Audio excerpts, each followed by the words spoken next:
인데요. 아직 아이가 없기에 신혼이라고 해도 될 만한 이 시기에 참 얼굴 붉힐 만한 일을 겪고서는 한 방을 크게 날린 후 이렇게 속이라도 털어보고자 사연을 적어보려고 노트북을 켰습니다. 저는 강남에서 태어나 고등학교 때까지 그곳에서 학교를 다녔습니다. 부모님께서는 집 근처에 건물도 가지고 계셨고 부동산 대산 외에도 수입이 좋은 전문 직종을 가지고 계셨어요. 그 덕에 남들 앞에서 돈 때문에 기죽거나 창피해 본 적은 없었습니다. 오히려 주변에 있던 친구들이 모두 비슷한 수준의 집안이었는지라 이게 평범한 건 줄 알고서 살았어요. 집집마다 건물이 몇 채씩 있고 학생인데도 부모님께 몇십만 원 혹은 몇백만 원까지의 용돈도 잘 받는 그런 일상이 말이죠. 돈 걱정 하나 없이 살면서도 내 인생을 잘 살아보고 싶은 욕심에 공부도 열심히 했고요. 그렇게 살다 보니 좋은 대학에서 좋은 직장까지 가고는 지금의 남편을 만나게 되었죠. 제가 다니는 직장은 대기업이었고 남편과는 사내 연애를 했습니다. 나이도 동갑이고 같은 동기였는지라 부딪힐 일이 많았는데 그렇다 보니 자연스럽게 좋아하는 감정이 생겼던 것 같아요. 서로의 부모님께 연애 사실을 숨긴 채로 교제를 좀 오래 했었고 그러다가 결혼 정년기이던 때에 제가 먼저 결혼 얘기를 꺼냈답니다. 결혼이 하고 싶다고 말이죠. 남편도 대기업을 다니니까 학교 다닐 때의 성적이며 노력이 보증이 되는 것이다 싶었고 제가 겪어보며 느낀 성격도 참 괜찮았기 때문에 나쁠 게 없다 싶었어요. 무엇보다 저는 맞선을 보고 결혼을 한다는 것 자체가 싫었는지라 지금 당장 좋은 감정을 가지고 남편과 쭉 배우자로 살고 싶은 욕심도 있었답니다. 저희 부모님께서도 연애 결혼을 적극 찬성하는 입장이셨고요. 실제로 저희 오빠도 같은 대학에서 커플로 지내던 언니랑 쭉 연애를 하다가 결혼했거든요. 이런 부분에 있어서는 자유롭게 내버려두는 편이셨는지라 저도 누굴 만나서 결혼해야 하는지에 대해서 큰 부담이 없었답니다. 그때부터 한두 번씩 시어머니를 배웠어요. 처음 만났을 때부터 저희 부모님이 뭘 하시는지에 대해서 물어보시더라고요. 가만 옆에서 듣고 있던 남편까지 너무 노골적이지 않냐며 애써 웃어 보이려 했을 정도로 대담했습니다. 그래서 솔직하게 말씀드렸습니다. 다들 전문직에 종사하고 계시다고요. 건물이 있는 것까지는 말씀을 드리지 않고 그저 좋은 직업을 가지고 계시다는 것, 그리고 강남에 살고 있다는 것만 말씀을 드렸는데요. 어머님 눈이 동그래지던 것이 잊혀지지 않습니다. 또 많은 며느리가 굴러들어왔다는 것 마냥 좋아라 하는데 그걸 보고 사람이 못나 보인다는 생각이 처음 들었어요. 하지만 그런 시어머니를 보며 부끄러워 어쩔 줄 몰라 하는 남편을 보니 또 동시에 사람이 참 안쓰럽다는 생각도 들더라고요. 어떻게 보면 제가 남편과 결혼을 한 가장 큰 이유는 떳떳하다고 생각하지 못하는 부모님으로부터 떨어져서 저랑 더 가까이 지내며 좋은 걸 많이 보여주고 싶다는 욕심에서였을지도 모르겠네요. 그렇게 결혼을 했고 저희는 신혼집을 송동구로 자리 잡았습니다. 남편이랑 직장 위치가 같아서 위치를 알아볼 이유는 없었고요. 젊은 사람들 틈에서 성동구가 핫한 동네이기도 했고 여기에 괜찮은 아파트 단지가 있어서 이리로 신혼집을 구하게 되었어요. 친정에서 조금 떨어져 독립된 생활다운 걸 해보고도 싶었고요. 그때도 저희 시어머니는 강남에 살던 애가 강남에 신혼집을 구한 게 아니라 성동구가 있는 강북에 구한다면서 제게 이상하단 말을 반복하셨습니다. 정작 본인이 강북에 살고 계시면서 자기 입으로 왜 강북에 살려 하는지 한심하다는 표현까지 하시더라고요. 정말 시어머니가 돈을 밝히신다는 걸 이 대목에서 알 수 있었죠. 저는 정작 강남에 살면서 어디가 더 좋고 나쁜지에 대해 한 걸음조차 해보려고 한 적이 없었거든요. 그게 얼마나 부질없는 생각인지를 잘 알았으니까 말이죠. 하지만 어머님은 신혼집 위치부터 문제를 삼으며 은연중에도 몇 번이고 말씀하셨습니다. 넌 돈도 많은 애가 왜 그러니? 라고요. 돈이 많은 집의 딸이라는 것도 충분히 인지를 하고 계셨어요. 건물 얘기를 단 한 번도 얘기를 해본 적은 없었지만 이미 강남에 사는 것만으로도 돈이 많은 집안이라고 생각을 하시고서는 제게서 꼭 뭔가가 나오기만도 바라셨답니다. 명절 용돈을 드리던 날에도 100만 원을 현금으로 뽑아 두 분께 드렸는데 어머님이 그러시더라고요. 왜 현금을 둘한테 동시에 주냐고 말이죠. 돈도 많은 애가 왜 각자한테 100만 원씩 줄 생각을 안 하고 한꺼번에 100만 원으로 통을 치려 하냐면서 괜히 농담 반 진담 반이라는 듯 눈을 흘기시는 겁니다. 황당했죠. 준 사람의 성의를 먼저 생각하는 게 아니라 얼마를 주는지 금액부터 확인을 하셨으니 말이죠. 그때도 남편이 옆에서 무지하게 쪽팔려 하면서 엄마 왜 그래? 라고 무안을 준 덕분에 제가 조금은 화를 덜 느낄 수 있었는데요. 만약 남편이 뭐라 말도 않고 가만히 지켜보고만 있었더라면 제가 꼼짝없이 100만 원을 더 꺼내 시어머니께도 따로 드려야 할 상황이었답니다. 그뿐이게요. 저는 저대로 돈 100만 원을 드리며 고맙다는 인사 한마디조차 받지 못할 게 뻔했었죠. 어머니께서 받는 걸 너무나 당연하게 생각을 하셨으니까요. 이런 사소한 점들을 살면서 굉장히 크게 다가오긴 했습니다. 내가 사랑하는 남자의 어머니이신데 속물이고 볼수록 별로인 것이 언젠가는 같이 지내면서 갈등이 터지겠구나 싶었죠. 그래서 저는 저대로 이왕이면 뭘 주려고 할 적에도 쓴소리를 듣지 않기 위해서 시어머니랑 시아버지께 따로 선물을 드리기 시작했고요. 먼저 조심하면서 선물 하나 주는 것도 시어머니 입장을 생각하며 살다 보니 저랑은 너무 맞지 않았어요. 전 돈 하나를 쓰더라도 그렇게 재미어 써본 적이 없었는데 이게 언젠가부터 어머님 때문에 눈치를 보고 이것저것 재는 게 많아졌거든요. 그러던 중 시댁이 아닌 친정에서 먼저 일이 생겼죠. 문제가 생기더라도 시어머니라 문제가 생길 것이라 생각을 했는데 친정엄마가 갑작스러운 사고로 세상을 떠나셨습니다. 사고가 난 후에도 한 달 가까이를 누워 계시다가 결국 세상을 뜨셨어요. 그 한 달간 저는 직장을 그만뒀고 아빠도 일이고 뭐고 다 내팽개치고 온 가족들이 나서서 엄마가 깨길 바라며 버텼습니다. 그렇게 지옥 같은 시간이 지나버렸죠. 잘 살기만 하던 저였는데 갑자기 떠나버린 엄마 때문에 인생의 모든 게 바뀌었다고 해도 과언이 아니었고요. 저도 정신줄을 놓고 산 게 몇 개월이었고 저희 아버지도 마찬가지셨습니다. 다행히 아빠는 일을 쉬어도 수입이 있으셨기 때문에 먹고 살 문제까지 겪진 않았지만 돈의 여부를 떠나서 우리 가족들에게 닥친 이 시련을 적응하느라고 모두가 날이 선 채 살았어요. 누구 하나라도 잘못 건드리면 눈물바람이 확 터져버릴 것 같은 상태로요. 그 어느 누구라도 친정엄마를 잃고 나서 금방 제정신으로 살 수 있는 사람이 없을 겁니다. 저는 적어도 그랬어요. 그 바람에 남편도 말 한마디 잘못하면 제가 눈물을 흘릴까 싶어서 웬만하면 농담 하나도 조심하면서 지냈었고요. 근데요, 이 상황에 시어머니가 등장을 하셨어요. 나락으로 떨어져 가는 것만 같았던 제 인생에 도장을 찍듯이 시어머니가 등장을 하신 거죠. 더 나락으로 떨어뜨리겠다는 듯이 말입니다. 시어머니는 저희 엄마가 병원에 실려갔던 그 순간에도 요란하게 오도방정을 떠셨어요. 보통 사돈이 사고 나서 병원에 실려갔다고 하면 상태는 어떤지, 괜찮은지, 당사자인 저는 어떤지에 대해서 막 물어보잖아요. 걱정이 돼서 말입니다. 그런데 시어머니는 전혀 그런 질문이 아니었어요. 가장 먼저 저희 아버지에 대해서 물어보셨죠. 그것도 아버지의 위치 그리고 직업에 대해서 말입니다. 아버지는 어디 계시니? 지금 병원에 계신다고 하니? 그럼 아버지는 직장은 어째? 라고요. 참 요상하다 싶었죠. 이게 이 상황에서 물어볼 만한 질문인 건가 싶어서요. 하지만 어머님의 관심사는 그 후로도 한결같이 저희 친정아버지셨습니다. 친정아버지에 대해서는 그 누구보다도 궁금한 게 많아 보이셨어요. 엄마가 위중하실 때에도 엄마의 건강을 걱정하시기보다는 아빠의 직장과 그 재직 상태를 걱정하셨고요. 한 번은 그러시더라고요. 엄마가 돌아가시지도 않았는데 아버지 외로워서 어쩌냐고 말입니다. 이 얘기를 듣는 순간에는 정말 미치는 줄 알았어요.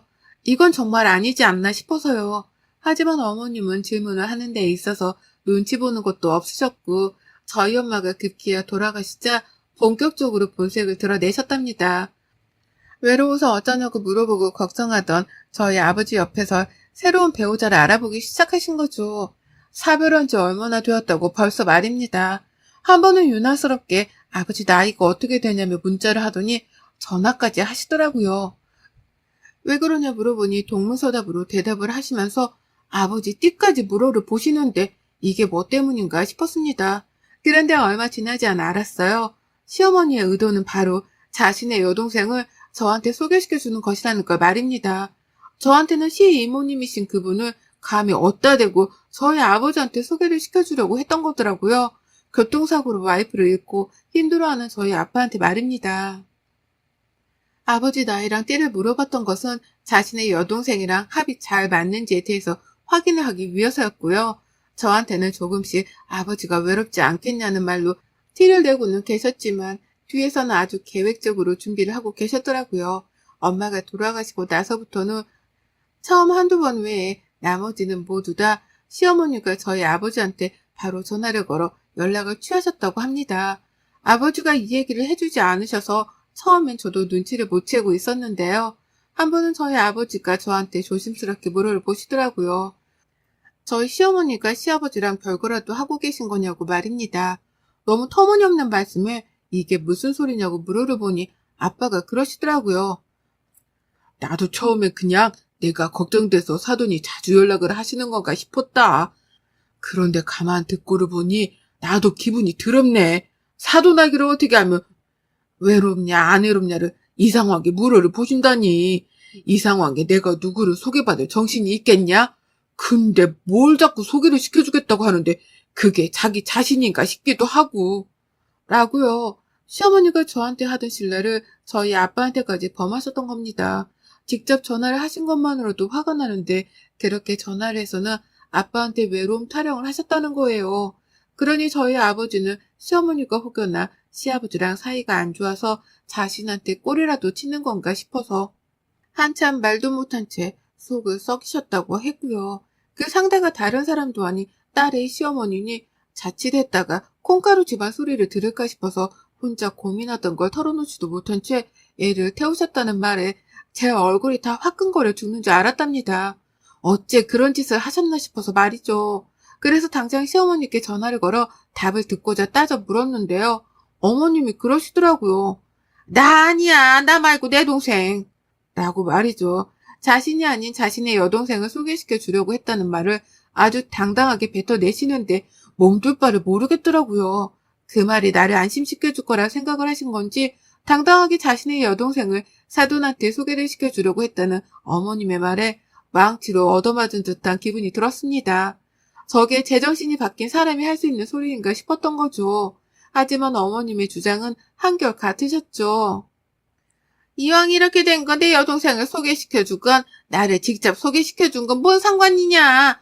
니들은 이미 결혼을 했고 애도 안 낳고 있는 마당에 외로울 어른들이라도 덜 외로운 게 낫지.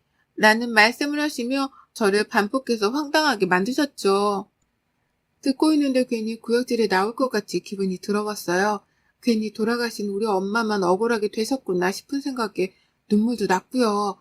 남편한테 말을 했더니 이번에도 남편은 쪽팔려 죽겠던지 한숨을 푹푹 쉬면서 엄마 얘기를 안 듣고 싶다고 하더라고요. 한두 번이 아닌데 이번에는 자신의 이모까지 대동해 장인어른한테 실수를 범하려고 했다고 하니 기똥이 찼겠죠. 그래서인지 이번만큼은 뭐라 대답을 해야 할지 모르겠다는 듯 입을 다물었습니다. 당장 해야 할 건 지금이라도 시댁으로 뛰쳐가 왜 그랬냐며 화를 내야 하는 것이었는데 남편은 쪽팔린 스스로의 처지를 숨기고 싶다는 듯 조용히 입을 다물었죠. 하지만 그 바로 다음날 저는 시이모님 되시는 시어머니의 여동생으로부터 전화 한 통을 받았답니다. 그것도 화가 가득 나서 저에게 소리를 치는 걸 말이죠. 정말이야? 내가 별로해서 소개를 안 시켜준다고 하는 거야? 아니면 딴 이유가 있는 거야? 외로운 사람들끼리 만나서 친구라도 되겠다고 한 건데 너는 네 시어머니한테까지 전화를 해. 그렇게 화를 냈다며? 너가 어쩜 그렇게 중간에서 나를 우습게 만들 수가 있니? 내가 정말 쪽이 팔려서 얼굴을 들고 다닐 수가 없잖아. 돈도 있는 양반이 돈 말고는 즐길 것도 없을 텐데 내가 그냥 옆에서 친구라도 돼주면서 보내려고 했더니만 라고 하면서 한참이나 씩씩대며 숨을 삼키셨어요. 제가 자신을 우습게 만들었다더군요. 아빠가 가진 돈이 많은데 그걸 같이 써봐도 되지 않겠냐는 본심까지 은연중에 드러내면서 말이죠. 화가 나서 본심을 참아 더 숨기지 못한 채 열불을 내면서 홧김에 터뜨려버리신 겁니다. 그리고는 수습을 한다며 친구처럼 지내보려 한다는 말로 얼버무리기까지 하셨죠. 알고는 있었지만 진짜라고 생각을 하니 속에서 분노가 들끓더군요. 내 아빠의 재산을 같이 쓰려고 친구라는 말을 해가며 소개 한번 받아보려 했다고 생각하니 소름이 쫙 끼쳤습니다. 사별한 지 얼마 되지도 않았고 더군다나 시어머니 여동생을 소개시켜 주는 거라면 제가 제 전 재산을 가지고서라도 뜯어 말리는 게 당연했는데 시이모님은 그걸 전혀 이해하지 못하셨어요. 제 입장 자체는 안중에 없으니 시어머니랑 함께 자매가 그딴 짓을 벌인 것이었겠죠. 오히려 사태 파악을 못하고 자신의 자존심만 상했다면서 징징거리는데 내가 우리 엄마도 아니 이 사람 떼쓰는 거 왜 감당해주고 있어야 하나 싶어 기가 막혔습니다. 그래서 저도 더는 못 참겠다며 폭탄 발언을 했습니다. 진짜 더러워서 못 들어주겠네. 지금 쪽팔리기 누군데 어따 대고 자존심이 어쩌네를 들먹이세요? 우리 아빠 재산이라도 탐나서 어떻게든 빈자리를 채워보려 하신 것 같은데요. 그럴 일은 절대 없습니다. 가만히 있었음 재산 받은 며느리 덕에 돈다발 구경이라도 해보셨을 텐데 이젠 그러지도 못하게 됐네요. 라고 말이죠. 그리고는 끝에 이 말을 강조했어요. 남편이랑은 오늘부로 별거에 들어갈 테니 주워 데리고 살던 구워 삶던 알아서 하세요. 시어머니께도 제가 지금 당장 전화해서 말씀드릴게요. 라고요. 그리고는 전화를 끊었습니다. 말한 대로 시어머니께도 당장 전화를 걸었고요. 집으로 찾아오겠다는 시어머니를 말려가면서 오늘부로 남편은 집에서 내쫓는다는 통보를 했어요. 어차피 명의도 제 명의였고 결혼하면 제가 들고 온 살림살이가 더 많은 집이었기에 남편이 자기 것이라고 주장하며 들고 나갈 수 있는 건 아무것도 없었습니다. 그걸 잘 아는지 시어머니도 제가 별것까지 하겠다고 나오니 당황하고 겁을 먹고서는 그제서야 저를 살살 달래기 시작하셨어요. 처음엔 뭐 이런 문제로 화를 내고 죄 없는 남편이랑 별것까지 하냐고 따지시더라고요. 그래서 제가 어머님 때문에 어머님 아들 와이프한테서 쫓겨나는 거니까 평생 죄책감 가지면서 사세요. 라고 말을 했거든요. 그러자 그때부터 태도를 완전히 바꾸시더라고요. 죄 없는 당신 아들이 이 상황에서 무슨 죄냐고 한참 어르고 달래더니만 나중에는 아들 얼굴을 못 보겠다면서 한 번만 자신의 입장을 생각해달라 매달리셨습니다. 그리고는 이내 제가 남편 짐까지 싸서 현관 앞에 놔두고 사진을 찍어보내니 어머님이 얼마 지나지 않아 집으로 찾아오셨어요. 이미 남편도 저한테서 연락을 받고는 화를 풀어준다며 연락을 해오던 중이었는데요. 시어머니는 아예 놀란 마음을 부둥켜 안고는 집까지 찾아오셨더라고요. 저를 말려보겠다고 말입니다. 별거를 시작하면 이혼을 하는 건 한순간이라며 놀란 마음을 달래며 마음을 좀 바꿔보라고 몇 번이고 달래셨어요. 밖에 놔둔 짐을 집 안으로 들고 오겠다고 씨름을 하는 바람에 제가 얼떨결에 그만 좀 나대라고 소리까지 질러버렸고요. 그러자 그제서야 가만히 소파에 앉아 제 눈치를 보시더니만 급기야 무릎까지 꿇으시더라고요. 내가 이렇게 부탁한다. 다시는 니네 아빠한테 외롭냐고 전화 안 할 테니까 이번 한 번만 봐줘라. 나 진짜 그냥 외로운 사람들끼리 외롭지 말라고 소개만 시켜주려고 했던 거야. 그 이상 다른 생각은 한 적이 없어. 정말이야. 라고 말씀을 하면서요. 자기 아들 인생을 자기 때문에 망칠까 싶었는지 이대로는 그냥 갈 수가 없다며 몇 번이고 부탁을 하는데 저도 보고 있자니 안쓰럽긴 했습니다. 시어머니 입장도 이해가 갔거든요. 돈 많은 며느리 덕에 그간 용돈도 더 받아보고 돈으로 생색내는 소리를 잘도 해가면서 혜택을 받아왔었는데 영원할 것 같았던 황금 거의 며느리가 자신의 아들을 집에서 내쫓겠다는 특단의 조치를 취했으니 얼마나 무서웠겠어요. 당장 눈앞에서 아무것도 하지 못한 채 황금 거위를 잃을 수도 있다는 생각이 말입니다. 그런 어머님의 마음을 너무나 잘 알았기 때문에 저는 이 상황을 조금 더 이어가 보기로 했어요. 이왕이면 저도 무릎까지 꿇고는 당신 체면과 당신 아들 인생을 구제해달라고 비는 어머님의 모습에 용서라는 걸 했었을 텐데요. 아무리 생각해도 타이밍이 정말 화가 났습니다. 우리 엄마 돌아가시고 난 후 바로 아빠를 여자한테 소개시켜주려고 했다는 그 사실, 그 여자가 다른 사람도 아니고 자신의 여동생이었다는 그 사실을 저는 100번 이해하려 했지만 단 한 번도 이해하지를 못했어요. 그래서 결국 제 손에서 시어머니의 이 더러운 버릇을 단단히 고쳐줘야겠다고 다짐을 했고요. 낭떠러지로 떨어지는 듯한 아찔한 가르침을 얻길 바라는 마음에 남편하고는 진짜로 별거를 선언했어요. 원래도 진짜였지만 시어머니를 생각해서라도 더욱 독한 마음으로 시어머니를 칼같이 잘라내고자 한 거죠. 시어머니를 쫓아낸과 더불어 어머님이 들고 온 남편 짐가방도 도로 밖에 던져버렸습니다. 문을 걸어 잠궈 버리니 남편은 당연히 퇴근하고 나서도 집 안으로 들어오지 못했고요. 남편이 퇴근하는 시간에 시어머니가 남편이랑 같이 집으로 찾아와서는 또 용서를 구하시더라고요. 물론 집으로는 들어오지 못한 채 집 밖에서 한참이나 씨름을 하며 말이죠. 하지만 저는 그 두 사람을 끝까지 집으로 들어오게 하지 않았어요. 그리고 나니 제가 원하는 그림이 만들어지더라고요. 남편은 시어머니를 향해 원망을 하기 시작했습니다. 가만히 있던 자기가 왜 집에서 쫓겨나기까지 해야 하냐면서 시어머니를 향해 엄청나게 원망을 하더라고요. 시어머니는 그런 남편 옆에서 미안해 죽겠다면서 몇 번이고 사과를 했고, 나중에는 시아버지까지 저희 집을 찾아와서 같이 저를 말려보겠다고 나섰는데요. 전 싸그리 무시를 했습니다. 이번 목적은 시어머니의 잡스러운 그 머릿속을 싸그리 비워드리는 것이었기에 할 수 있는 만큼 독하게 나서보기로 했어요. 그리고 지금은 남편이 저한테 쫓겨나 집을 나간 지 일주일이 좀 넘어가고 있습니다. 저는 얼떨결에 별거를 일주일이 넘게 하고 있고요. 매일같이 오는 남편 전화, 남편의 문자, 그리고 시어머니의 문자에 더불어 시이모님의 문자까지 오만 사람들의 사과하겠다는 말을 들어가면서 일주일을 버텨가고 있어요. 이대로라면 당장 이혼을 해도 문제가 없긴 하지만 시어머니 말씀대로 남편은 아무 잘못한 게 없기 때문에 조금 더 버티다가 남편만 조용히 집으로 데려올 예정이랍니다. 그러면 남편도 알아서 살살 길 것이고 시어머니도 더는 찍소리를 못하겠죠. 시이모님은 원래 연이 없던 사람이었으니 더욱 소리 소문 없이 살 테고요. 가만히 있었더라면 며느리가 받아낼 부모 재산으로 용돈 한 번이라도 더 받아보면서 누이 좋고 매부 좋은 채로 살았을 텐데 왜 엄한 우리 아빠를 시이모님이랑 연결시키러 나대다가 엎어졌는지 저는 알다가도 모르겠습니다. 그 바람에 말실수한 걸 되돌려보고자 며느리한테 사과하는 걸로도 모자라 한 번만 봐달라고 무릎까지 꿇으셨으니 말이죠. 얼마나 스스로도 속으로 비참하고 답이 없었겠냐고요. 앞으로는 시어머니 앞에서 돈을 보이기는커녕 용돈 하나도 칼같이 금액을 정해서 줘야 할 때만 줄 거예요. 경조사 같은 날에만 말이죠. 감히 제 돈에 대해서 왈가왈부하지도 못하도록 입 딱 다물고 조용히 내 남편만 단속시키며 살랍니다. 그러면 어머님도 눈치껏 알겠죠. 죽을 때까지 누구보다 조심하고 예의를 갖추며 떠받들며 살아야 하는 게 제 남편이 아니라 저라는 걸 말입니다.